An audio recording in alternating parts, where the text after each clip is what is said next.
Welcome to Unseth Pottery. I'm Kim Unseth, and we just did a live kiln opening over on Facebook.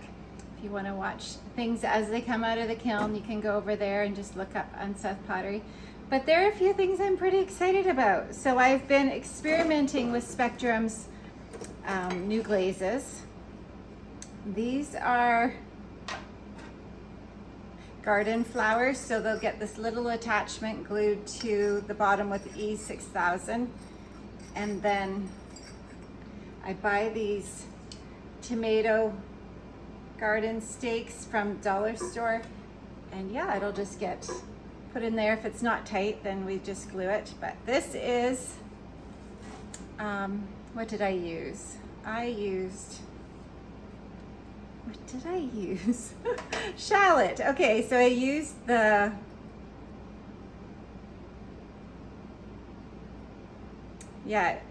I don't know. What is it? Fuzzy peach? No, it's not. Gosh, just one moment. I used sunrise in the middle, which you really can't see very good, and shallot for the middle flower, and then thank you all for helping me with pronouncing this word. I'll probably still get it wrong. We'll see. Bougainvillea on the back and on the outer. Yeah, love that. This is the same, just backwards. And the shallot pretty much ran and covered the bougainvillea and ended up covering the middle glaze, which I think I said was sunrise. But so pretty. I think that's really pretty. So those will be garden decorations. And this one is papaya, fuzzy peach, and I'm forgetting the middle glaze. Gosh. Yeah, it is fuzzy peach, tiger eye, and papaya.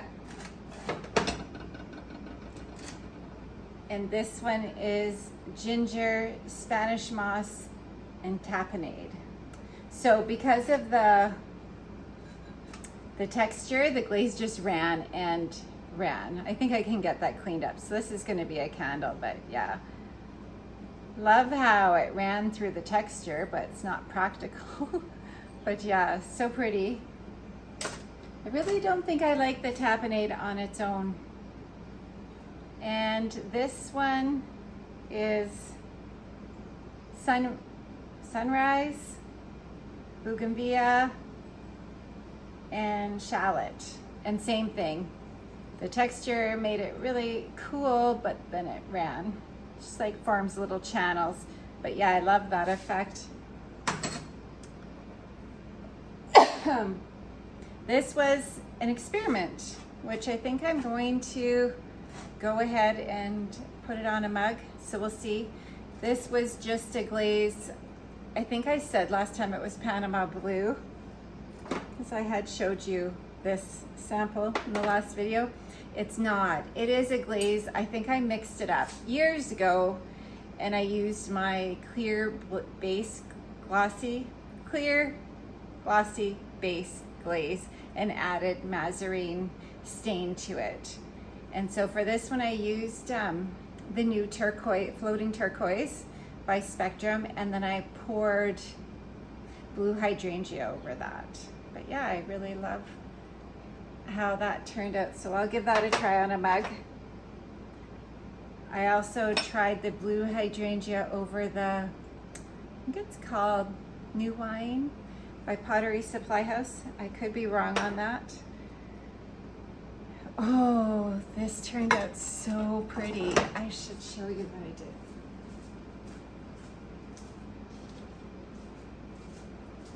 I didn't do it actually. Todd made this.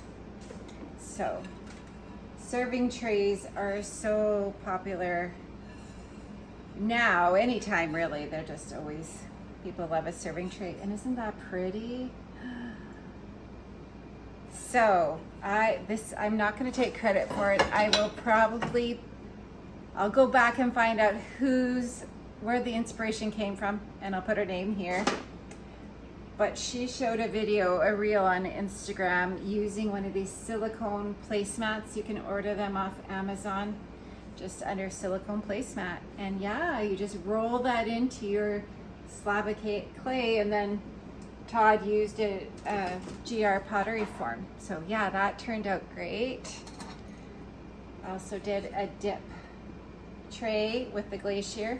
Oh, I forgot to say what glazes this is. This is 3 honey flecks, and then I pour on textured turquoise and seaweed and snow, and then just let that run. And this same thing, 3 coats of honey flecks, and then I poured Arctic blue, tourmaline, and storm, and let that run back and forth. Yeah.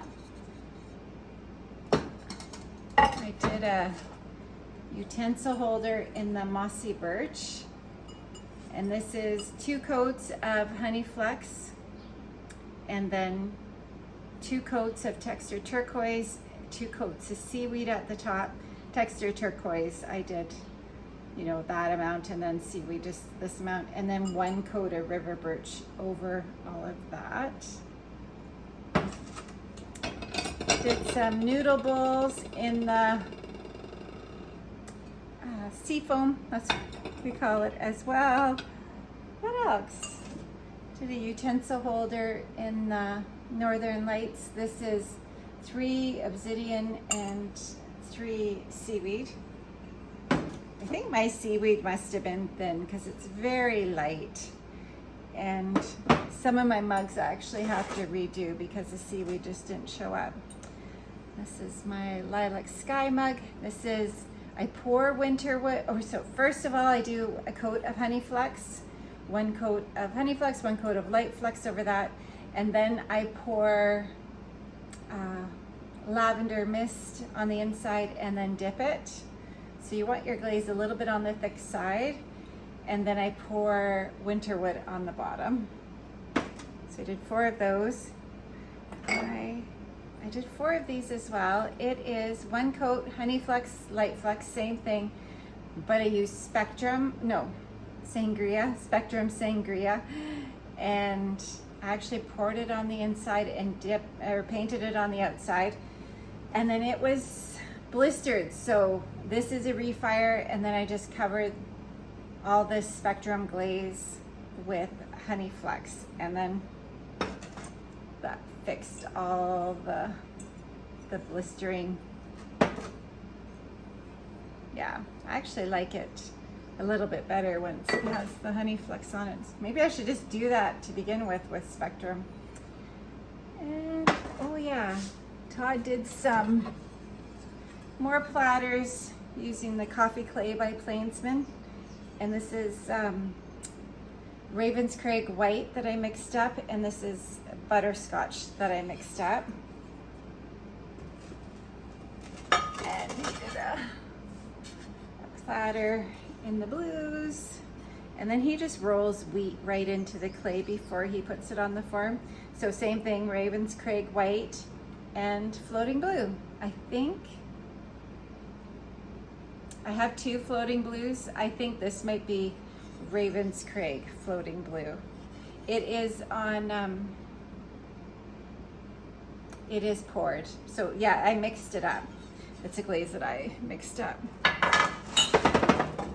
And, oh, I tried this one with the new floating texturize by Spectrum, and I like how it kind of gives you 2 different colors. Of top is like kind of a greeny blue, but it's basically floating turquoise to about here, and then winter wood is just along the rim there, so I poured the winter wood. So yeah, I like how you get the variation just from one glaze. And I think that's it. Oh, one more. I did Emerald Isle. This is Power Turquoise, Honey Flecks, Light Flecks along the middle, like I always do, winter wood, and then Power Turquoise poured and dipped. And I also did this It did not turn out how I wanted it to. Yeah, so this is Mayco's Engobe Black. And for whatever reason, I was thinking the copper would just turn out copper. So this is ancient copper, but it did not go copper. A little bit. It was a cone 6 firing, so it should have. So that's just the reaction with the Engobe. Same thing happens with underglaze, so I should have known that it would do that, but I did not. That's okay. And this is River Rock, and it is River something by Amaco. I always forget the name of that. Maybe it is River Rock. Just a sec. Yes, this is not River Rock. This is Rock Creek mug, but this is River Rock Grit Glaze, and this is Bailey's Red 2 Glaze. And then over top of the River Rock, I do a heavy band of oatmeal. This one, the glaze had pulled away a little bit, so I had to add some more oatmeal and refire. So it looks a little different than the original. But yeah, I think that is everything. So yeah, it's fun to experiment with these new glazes, but at the same time, it's nice when you know what you're gonna glaze. It takes way longer when you're just doing one item, but I think I really like this. By the pictures, it looked like it would be a nice fall glaze for me, but this is really summer colors. Yeah, they're, you know how Amaco's sample picks are pretty much exact what they look like?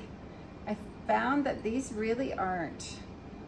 Like that tapenade is a totally different color than the picture. And yeah, I know someone was asking me if I thought that the Bougainvillea was close. I feel like, yeah, anyways. All right, someone was asking me, but yeah, it's very similar, but this does have a coat of honey flecks on it, so you can't really judge that, I guess. We'll just cut that out of the video. Hopefully I remember. Oh, I did this as well. So this is Starry Night Glaze, and I have obsidian that's a dippable, pourable glaze. So I just dipped this into that glaze, and yeah, it turned out perfect. I just wanted to see if it would crawl once I poured on the outside glaze. So yeah, I poured the blue hydrangea over the obsidian. So that turned out good. That's gonna be a little candle. So yeah, I think that's everything. Thanks for joining me, and like and subscribe if